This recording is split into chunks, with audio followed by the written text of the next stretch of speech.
Welcome to this first episode of a very special event for the month of September. Every single Monday this month, we're talking about cryptids, mythical creatures that stories have been told about all throughout the world, and we're going to discuss the horror movies that are based on them. This inaugural gig heads to Scotland to talk about the Loch Ness Monster, and if you don't know the story of the big dino, we're tapping the expert. That's right, we're bringing in the Crypto Hunter to give us the scoop. Hi guys, it's me, Crypto Hunter. Anyway, today we're going after one of the most famous cryptids of all time. She goes by the name of Nessie, and she resides in the UK's largest body of water, Loch Ness. She was first spoken of in the 6th century when an Irish missionary by the name of St. Columba said he encountered a water beast in the loch, which he warded off bravely by using the sign of the cross. Most people just consider this tale to be just a local legend. That is until the 1930s, when it seemed that everybody and their grandmother had a photo of this thing, the most famous being the surgeon photo. Of course, this photo turned out to be nothing more than putty glued to a toy submarine in a bathtub. Most of the other evidence, however, has been shunned by scientists, insisting that these photos of Nessie are nothing more than pantyhose glued to a log, or dead birds floating in the loch, or waste paper baskets full of tax returns, or some other nonsense. And still, some of these hacks even insist that there isn't enough food to support a breeding population, but they're looking in the wrong area. If they want the facts, they gotta go back to the beginning and listen to what Columbo said. Columba. He said this thing was scared by the sign of the cross, which leads to one thing and one thing only: a vampire dinosaur. A Nosferatu. We have to chum the loch with garlic. We have to flood the loch with holy water. We have to use crosses and line the lake. Anyway, back to you, Jim. Josh, whatever. So now that you know the score, let's check out Nessie's big screen outings. Number 5.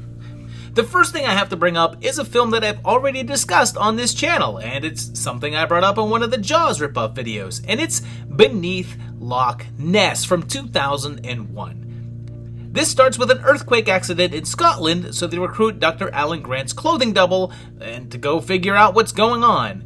And although there were some shots that were filmed in Scotland, the majority of the water scenes were filmed in California on Castaic Lake, which is actually a pretty small body of water, about an hour outside of LA. It's actually where I recently saw Friday the 13th Part 4 while on a little boat, and was completely unaware that there might be a plesiosaur underneath us. There's of course a prank gone wrong with this fake monster that I'm sure is going to convince everyone that it's real, right? And oddly, this one isn't even really about the Loch Ness Monster. Even though Nessie does appear to show up as a dead red herring after an accident out there, the main monster has actually recently appeared on the loch after that earthquake from the opening scene. Thankfully, Lissa from Krull and Mr. Igo from Inner Space are here to figure things out. And when we finally get to see our big fella, it's less plesiosaur and more PlayStation 1icus Rex.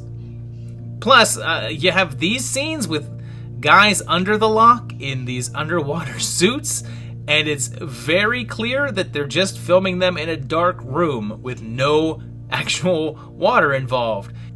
The movie's mostly silly fun, even if it slogs at a few points, but it's worth a watch. It's fairly fun. Number 4. 1982 gave us the classic Loch Ness horror from schlock director Larry Buchanan, which kicks off in, whoa, wait, how does this telescope work? He's apparently above this plane somewhere looking down on it, but now he's eye level with the monster of the loch?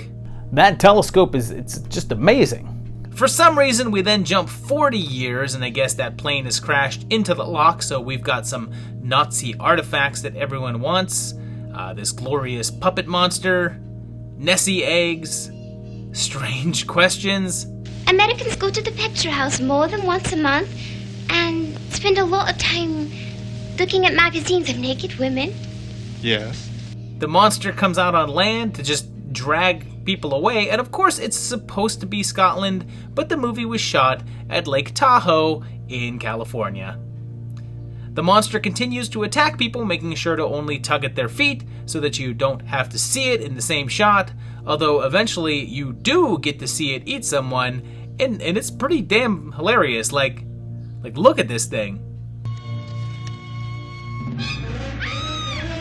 This one's actually pretty dull, with about 90% of the runtime devoted to people sitting around and talking in rooms.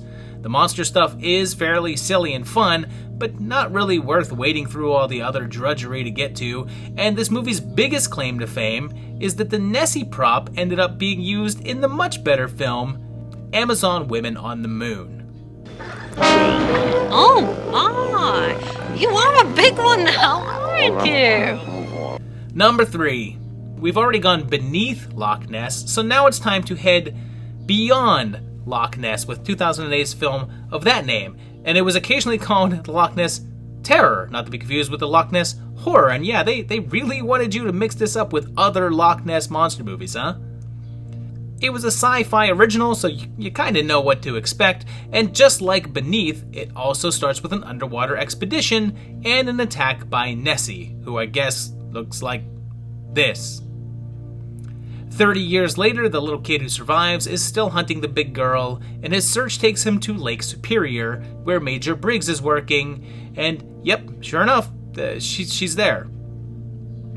There's a series of attacks in all their 16-pixel glory, because for a film from 2008, the quality of the CGI is on par of that with Beneath Loch Ness from about 7 years earlier.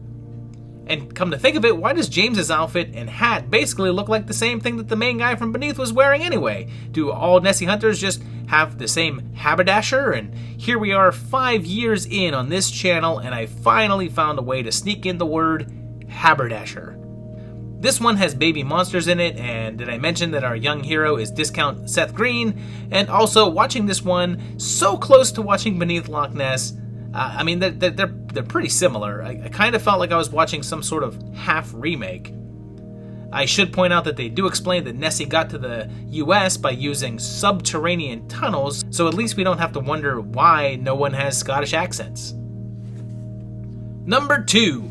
This next one is sort of cheating because it's technically not the Loch Ness Monster, but it kinda is, so I'm including it, and it's the Crater Lake Monster from 1977. Crater Lake is a real place in Oregon, and an archaeological dig uncovers cave paintings of natives fighting a plesiosaur, much like Nessie. Coincidentally, a meteor crashes into the lake, destroying the caves.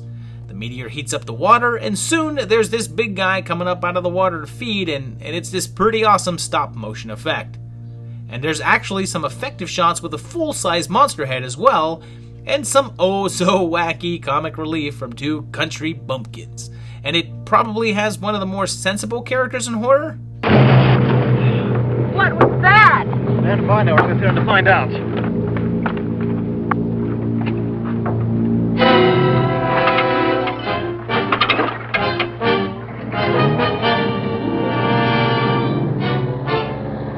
He even uses quick thinking to repel the creature with fire. I mean, this is not even a main character. He's just a side character who's pretty badass and wants to survive, especially considering that he was a dandy in all the prior scenes. This was one that I used to watch a bunch of times when I was younger, and it's still a bunch of fun, and when your movie ends with a battle between a dinosaur and a bulldozer, you have one worth a watch. Number 1. Probably our most highbrow take on the subject matter is 2004's incident at Loch Ness, which is best described as the found footage Nessie movie, but is so much more? The film is a fake documentary presented as a documentary about the life of legendary filmmaker and occasional actor Werner Herzog. The doc is supposed to be following Herzog as he sets out to make a new film called The Enigma of Loch Ness, creating a film that's a fake film about a man trying to make a faker film. The actual movie was written and directed by Zach Penn in his directorial debut, and most people know him as the writer of lesser-known films like X2 and The Avengers and the recent Free Guy. Penn also acts in the film, playing the producer of Herzog's fake film, playing himself, and some Hollywood favors were clearly called in since there's a party at Werner's house, where lots of celebrity friends show up, including Jeff Goldblum, Ricky Jay, and Crispin Glover. And here's a completely unrelated anecdote that I used to know someone who never saw Glover's name in print, and for her whole life assumed his name was Chris Ben Glover. They head out onto the loch with an eccentric crew, and pretty soon the lines are being blurred between fantasy and reality, as it becomes clear that Zach is less interested in the truth of the loch as opposed to creating an exciting movie. He's even hired Katana Baker, most known for a Super Bowl catfight commercial, and in the end, it probably takes a little too long to get going, and some of the acting is a little spotty, but I could probably watch Herzog read Twilight and be entertained, so I really enjoyed this one. It's pretty fun and worth a watch. There's many more appearances by Nessie in things that are either non-horror or just minimal appearances, like his showdown with the great detective in The Private Life of Sherlock Holmes. He even faced the gang in Scooby-Doo and the Loch Ness Monster, not to mention lots of family stuff like The Water Horse, What a Whopper, and the Ted Danson starring Loch Ness, plus a bunch of others, because for some reason Giant Underwater Dinosaur somehow gets more family films than horror. Go figure. So there you have it. It's 5 movies, all about the Loch Ness Monster. Again, like I said, there are plenty of other movies out there, but are not necessarily horror related.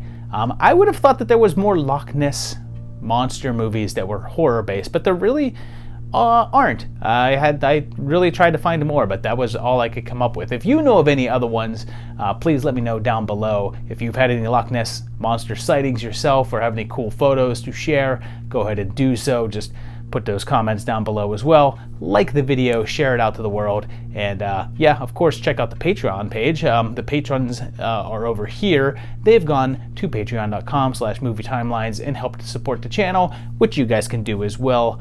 You can also just keep on watching the videos and share them out to people. That's always appreciated, and I'll see you very shortly for another great one. Thanks a lot, guys. Bye-bye.